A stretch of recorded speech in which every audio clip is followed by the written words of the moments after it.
لا إله إلا الله محمد رسول الله عليه صلاة الله وآله والأحبة.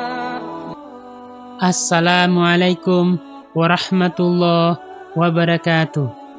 Sahabat seiman yang dirahmati Allah Subhanahu wa Ta'ala, kisah kali ini datang dari seorang anak kecil penghafal Al-Quran.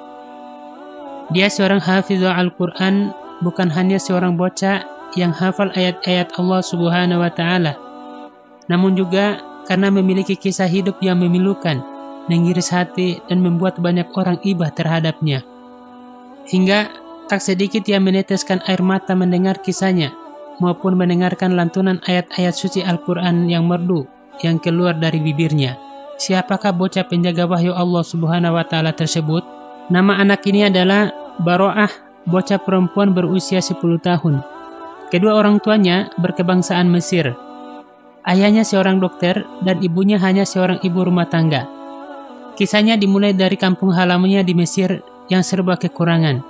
Demi mendapatkan kehidupan ekonomi yang lebih baik, keluarganya memutuskan untuk hijrah ke Saudi Arabia. Beberapa tahun berselang, kehidupannya memang menjadi lebih baik. Ayahnya seorang dokter yang bekerja pada sebuah rumah sakit di Arab Saudi. Baro'ah merupakan anak berprestasi paling baik di sekolahnya. Ia hafal 30 juz Al-Quran di usianya yang baru 10 tahun. Kegiatan setiap hari adalah mengulang hafalan Al-Quran bersama kedua orang tuanya. Orang tuanya merupakan muslim yang taat dan rajin beribadah. Sebagaimana muslim sejati, mereka sangat mencintai Al-Quran.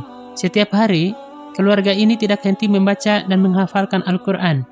Kebiasaan inilah yang diwariskan kepada anak semata wayangnya, Baro'ah.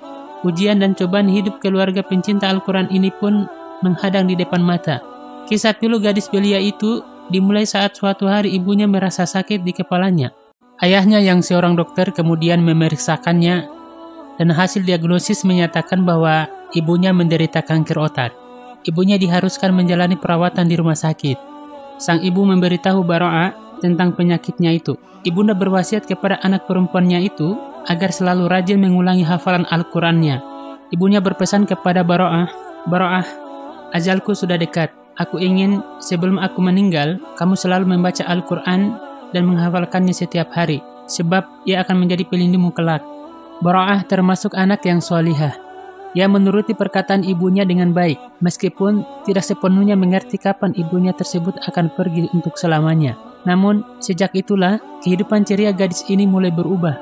Selepas sekolah, Baro'ah pulang ke rumah sakit untuk menjenguk ibunya. Ia menemani ibunya sambil membacakan Al-Quran di sampingnya.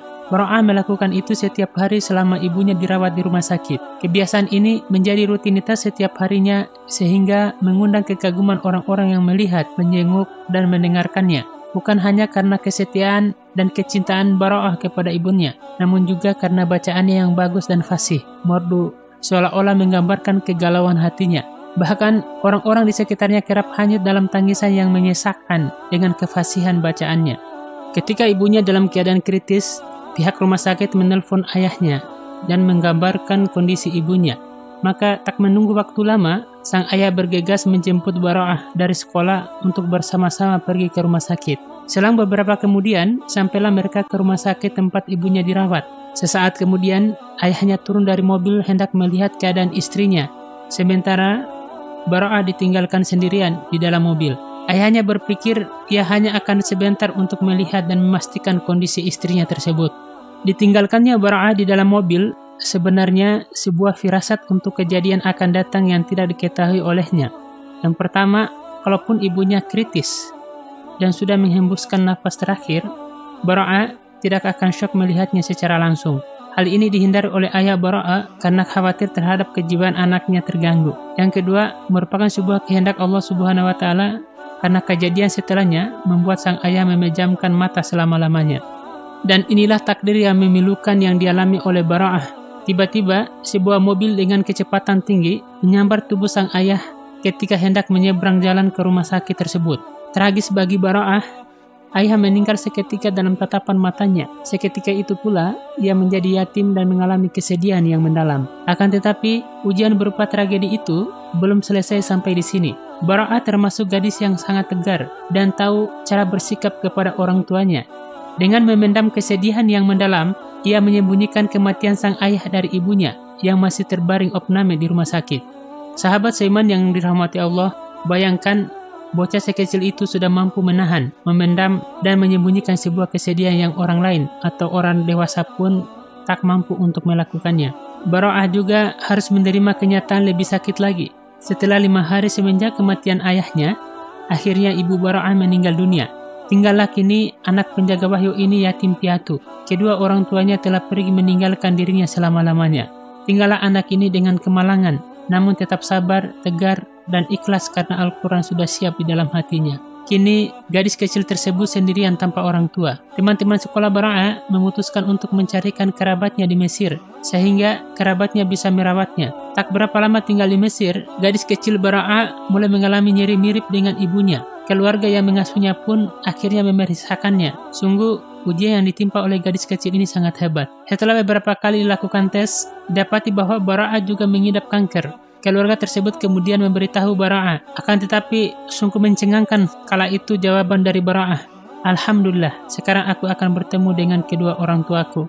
Sahabat seiman yang dirahmati Allah Subhanahu wa Ta'ala, semua teman dan keluarganya terkejut. Gadis kecil ini sedang menghadapi musibah yang berat, namun ia tetap sabar dan ikhlas dengan sesuatu yang ditetapkan Allah Subhanahu wa Ta'ala baginya. Orang-orang mulai mendengar tentang Bara'ah dan ceritanya. Sampailah kisah tersebut ke Saudi Arabia, tempat orang tuanya bekerja usai pindah dari Mesir. Pihak pemerintah Saudi pun kemudian memutuskan untuk mengurusnya dengan mengirimkan di Inggris untuk menjalani perawatan. Hari-hari terlewati dan kanker mulai menyebar di seluruh tubuhnya. Para dokter memutuskan untuk mengamputasi kakinya.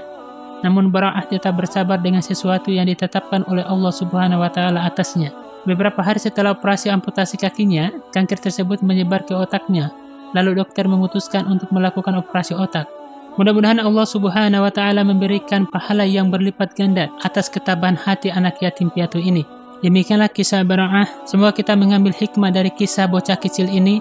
Mudah-mudahan semua ini bermanfaat. Wassalamualaikum warahmatullahi wabarakatuh.